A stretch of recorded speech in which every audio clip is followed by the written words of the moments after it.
Hi friends, welcome back to my channel. ಬನ್ನಿ, ಇವತ್ತು ನಾನು ಚಪ್ಪರದ ಅವರೆಕಾಯಿ ಪಲ್ಯ ಯಾವ ರೀತಿ ಮಾಡೋದು ಅಂತ ತೋರಿಸ್ಕೊಡ್ತೀನಿ. ಸೊ ಅದಕ್ಕೂ ಮುಂಚೆ ಯಾರು ನನ್ನ ಚಾನಲ್ನ ಸಬ್ಸ್ಕ್ರೈಬ್ ಮಾಡಿಲ್ಲ, ಪ್ಲೀಸ್ ನನ್ನ ಚಾನಲ್ನ ಸಬ್ಸ್ಕ್ರೈಬ್ ಮಾಡಿ, ಹಾಗೆ ಲೈಕ್ ಮಾಡಿ ಅಂತ ಕೇಳ್ತಾ ಇದ್ದೀನಿ. ವಿಡಿಯೋ ಇಷ್ಟ ಆಗಿದ್ರೆ ಲೈಕ್ ಮಾಡಿ, ಹಾಗೆ ನಿಮ್ಗೆ ಏನಾದರೂ ಅನಿಸಿಕೆ ಇದ್ದರೆ ಕಾಮೆಂಟ್ ಸೆಕ್ಷನಲ್ಲಿ ಕಾಮೆಂಟ್ ಹಾಕಿ ಅಂತ ಕೇಳ್ತಾ ಇದ್ದೀನಿ. ಸೊ ಬನ್ನಿ ಯಾವ ರೀತಿ ಮಾಡೋದು ಅಂತ ನೋಡ್ಕೊಂಡು ಬರೋಣ. ಸೊ ಈಗ ನಾನು ಒಂದು ಬಟ್ಲಷ್ಟು ಅಂದರೆ ಒಂದು ಅರ್ಧ kg ಅಷ್ಟು ಚಪ್ಪರದ ಅವರೆಕಾಯಿನ ಬೇಯಿಸ್ಕೊಂಡು ಇಟ್ಕೊಂಡಿದ್ದೀನಿ. ಸೊ ಕಟ್ ಮಾಡಿ ಮೀಡಿಯಂ ಸೈಜಲ್ಲಿ ಬೇಯಿಸ್ಕೊಂಡು ಇಟ್ಕೊಂಡಿದ್ದೀನಿ. ಇದಕ್ಕೆ ನಾನು ಒಂದು ಸಣ್ಣ ಟೊಮೊಟೊ, ಒಂದು ಈರುಳ್ಳಿ, ಹಾಗೆ ಒಂದು ಸ್ವಲ್ಪ ಕೊತ್ತಂಬರಿ ಸೊಪ್ಪು, 4 ಹಸಿಮೆಣಸಿನಕಾಯಿ, ಒಂದು 10ರಿಂದ 12 ಬೆಳ್ಳುಳ್ಳಿ ಹೆಸರನ್ನ ತೊಗೊಂಡಿದ್ದೀನಿ. ಹಾಗೆ ನಾನು ಇಲ್ಲಿ ಕರಿಬೇವು, ಒಗ್ಗರಣೆಗೆ ಸಾಸಿವೆ, ಅರಿಶಿನ, ಚಿಟಿಕೆ, ರುಚಿಗೆ ತಕ್ಕಷ್ಟು ಉಪ್ಪು. ಸೊ ಈಗ ಯಾವ ರೀತಿ ಮಾಡೋದಂತ ನೋಡ್ಕೊಂಬರೋಣ. ಫಸ್ಟ್ಗೆ ನಾನು ಇಲ್ಲಿ ಚಿಲ್ಲಿ ಪೌಡರ್ನ ಹಾಕ್ತಾ ಇಲ್ಲ, ಅಂದರೆ ಖಾರದ ಪುಡಿನೇ ಹಾಕೊಳ್ತಾ ಇಲ್ಲ. ಮೆಣಸಿನ್ಕಾಯಿ ಪೇಸ್ಟ್ನ ಹಾಕೊಳ್ತಾ ಇದ್ದೀನಿ. ಸೊ ಇವಾಗ ನಾನು ಇದಕ್ಕೆ ಕೊತ್ತಂಬರಿ ಸೊಪ್ಪು, 3 ಹಸಿಮೆಣಸಿನಕಾಯಿ, ಹಾಗೆ ಒಂದು 10ರಿಂದ 12 ಬೆಳ್ಳುಳ್ಳಿ ಹೆಸರು, ಹಾಗೆ ಒಂದು ಸ್ವಲ್ಪ ಉಪ್ಪನ್ನು ಸೇರಿಸ್ಕೊಂಡು ಇದನ್ನು ತರಿಯಾಗಿ ಇಲ್ಲ ನುಣ್ಣಗೆ ಯಾವ ರೀತಿ ಆದರೂ ನೀವು ಪೇಸ್ಟ್ನ ಮಾಡ್ಕೊಬೋದು. ಸೊ ನಾನು ಒಂದು ಸ್ವಲ್ಪ ತರಿಯಾಗಿ ಇದನ್ನು ಮಿಕ್ಸ್ ಮಾಡಿ ಇಟ್ಕೊಂಡಿದ್ದೀನಿ. ನೋಡ್ತಾ ಇದ್ದೀರಲ್ವ. ಈಗ ಒಂದು ಪಾತ್ರೆಗೆ ಸೊ ಹಾಗೆ ನಾನಿಲ್ಲಿ ಒಂದು ಇದು ಗುರೆಳ್ಳು ಅಥವಾ ಹುಚ್ಚೆಳ್ಳು ಅಂತಾರಲ್ವ, ಸೊ ಅದನ್ನು ಪೌಡ್ರ್ ಮಾಡಿ ಇಟ್ಕೊಂಡಿದ್ದೀನಿ. ಚೆನ್ನಾಗಿರುತ್ತೆ ಟೇಸ್ಟ್ ಅಂತ.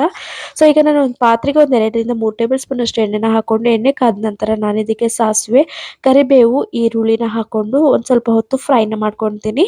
ಸೊ ಈರುಳ್ಳಿ ಒಂದು ಸ್ವಲ್ಪ ಟ್ರಾನ್ಸ್ಪರೆಂಟ್ ಆಗೋವರೆಗೂ, ಈರುಳ್ಳಿ ಒಂದು ಸ್ವಲ್ಪ ಫ್ರೈ ಆಗೋವರೆಗೂ, ಅಂದರೆ ಒಂದು ಸ್ವಲ್ಪ ಕಲರ್ ಚೇಂಜ್ ಆಗೋವರೆಗೂ ಫ್ರೈನ ಮಾಡ್ಕೊಳ್ಳಿ. ಈ ಪಲ್ಯ ಅಂತೂ ರೊಟ್ಟಿಗೆ, ಚಪಾತಿಗೆ, ದೋಸೆಗೆ, ಮೂರಕ್ಕೂ ಕೂಡ ಒಳ್ಳೆ ಕಾಂಬಿನೇಷನ್. ಬಿಸಿ ಬಿಸಿ ರೈಸಿಗೆ ತುಪ್ಪ ಹಾಕೊಂಡು ತಿಂತಾ ಇದ್ರೆ ಸಕ್ಕತ್ತಾಗಿರುತ್ತೆ ಅಂತಲೇ ಹೇಳ್ಬೋದು. ಸೊ ತುಂಬಾನೇ ಆರೋಗ್ಯಕರವಾದ ರೆಸಿಪಿ ಅಂತಲೂ ಹೇಳ್ಬೋದು. ಹಾಗೆ ಇದಕ್ಕೆ ಒಂದು ಚಿಟಿಕೆ ಅರಿಶಿನ, ಹಾಗೆ ಒಂದು ಮೀಡಿಯಂ ಸೈಜ್ ಕಟ್ ಮಾಡಿ ಇಟ್ಕೊಂಡಿರೋ ಟೊಮೊಟೊನ ಈ ರೀತಿಯಾಗಿ ಫ್ರೈನ ಮಾಡ್ಕೊತಾ ಇದ್ದೀನಿ. ಒಂದು ಸ್ವಲ್ಪ ಟೊಮೊಟೊ ಎಲ್ಲ ಒಂದು ಸ್ವಲ್ಪ ಹಸಿ ವಾಸನೆ ಹೋಗೋವರೆಗೂ ಫ್ರೈನ ಮಾಡ್ಕೊಳ್ಳಿ. ಸೊ ಅದಾದಮೇಲೆ ಇದಕ್ಕೆ ನಾನು ಏನು ಮಿಕ್ಸಿ ಜಾರಲ್ಲಿ ಈ ಮೆಣಸಿನ್ಕಾಯಿ ಪೇಸ್ಟ್ನ ಮಾಡ್ಕೊಂಡಿದ್ವಿ, ಸೊ ಅದನ್ನು ನಾನು ಸೇರಿಸ್ಕೊಂಡು ಈ ರೀತಿಯಾಗಿ ಮಿಕ್ಸ್ನ ಮಾಡ್ಕೊತಾ ಇದ್ದೀನಿ.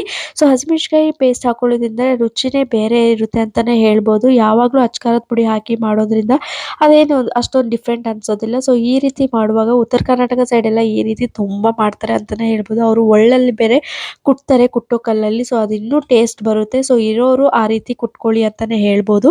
ಸೊ ಈಗ ಇದು ಫ್ರೈ ಆಗಿದೆ, ನೋಡ್ತಾ ಇದ್ದೀರಲ್ವ. ಈ ರೀತಿ ಫುಲ್ ಫ್ರೈ ಆಗಬೇಕು. ಈಗ ನೀವು ರುಚಿಗೆ ತಕ್ಕಷ್ಟು ಉಪ್ಪನ್ನು ಸೇರಿಸ್ಕೊಂಡು ಬೇಯಿಸಿಟ್ಕೊಂಡಿರೋ ಚಪ್ಪರದ ಅವರೆಕಾಯಿನ ಈ ರೀತಿಯಾಗಿ ಹಾಕೊತಾ ಇದ್ದೀನಿ. ನೀರನ್ನೆಲ್ಲ ಸೋಗಿಸ್ಬಿಟ್ಟು ಈ ರೀತಿಯಾಗಿ ಹಾಕೊಂಡು ಫ್ರೈನ ಮಾಡ್ಕೊತಾ ಇದ್ದೀನಿ. ತುಂಬಾ ಅದ್ಭುತವಾಗಿರುತ್ತೆ. ಇವಾಗಂತೂ ಇದು ಸೀಸನ್ ಅಂತಲೇ ಹೇಳ್ಬೋದು ಚಪ್ಪರದ ಅವರೆಕಾಯಿ. ಸೊ ತುಂಬಾ ಬೆಳೆಯುತ್ತೆ ಇದು. ಉತ್ತರ ಕರ್ನಾಟಕ ಸೈಡೆಲ್ಲ ಹೆವಿಯಾಗಿ ಬೆಳೆಯುತ್ತೆ. ಸೊ ನಿಮ್ಮ ಯಾರ್ಯಾರು ಉತ್ತರ ಕರ್ನಾಟಕ ಸೈಡ್ ಇದ್ದೀರಾ, ಪ್ಲೀಸ್ ಕಾಮೆಂಟಲ್ಲಿ ಕಮೆಂಟ್ ಹಾಕಿ ಅಂತ ಕೇಳ್ತಾ ಇದ್ದೀನಿ. ಸೊ ಹಾಗೆ ಇದು ಲಾಸ್ಟಿಗೆ ನಾನು ಗುರೆಳ್ಳು, ಇಲ್ಲಾಂದರೆ ಹುಚ್ಚೆಳ್ಳು ಅಂತಾರಲ್ವ, ಅದನ್ನು ಹುರ್ಕೊಂಡು ಪೌಡ್ರ್ ಮಾಡಿ ಇಟ್ಕೊಂಡಿದ್ದೆ. ಸೊ ಇದಕ್ಕೆ ನಾನು ಒಂದು ಸ್ವಲ್ಪ 2ರಿಂದ 3 ಟೇಬಲ್ ಸ್ಪೂನ್ ಅಷ್ಟು ಸೇರಿಸ್ಕೊತಾ ಇದ್ದೀನಿ. ಸೊ ನೋಡ್ತಾ ಇದ್ದೀರಲ್ವ ಎಷ್ಟು ಅದ್ಭುತವಾಗಿ ಪಲ್ಯ ಕಾಣಿಸ್ತಿದೆ ಅಂತ ಹೇಳ್ಬಿಟ್ಟು. ರೈಸಿಗೆ ಬೇಕಾದ್ರೆ ನೀವು ನೀರು ಕೂಡ ಸೇರಿಸ್ಕೋಬಹುದು. ಸೊ ನೀವು ನೀರು ಹಾಕೊಂಡು ಕೂಡ ಮಾಡ್ಕೋಬಹುದು ಅಂತಲೇ ಹೇಳ್ಬೋದು. ನೀರು ಹಾಕೊಂಡಿಲ್ಲ ಅಂದರೆ ಕೂಡ ನೀವು ಇದು ಚಪಾತಿಗೆ, ರೊಟ್ಟಿಗೆ ಅಥವಾ ದೋಸೆಗೂ ಕೂಡ ಸೂಪರ್ ಆಗಿರುತ್ತೆ. ನೀವು ಕೂಡ ಟ್ರೈ ಮಾಡಿ. ಸಿಗ್ತೀನಿ ನೆಕ್ಸ್ಟ್ ವಿಡಿಯೋದಲ್ಲಿ. Thank you for watching. Bye bye.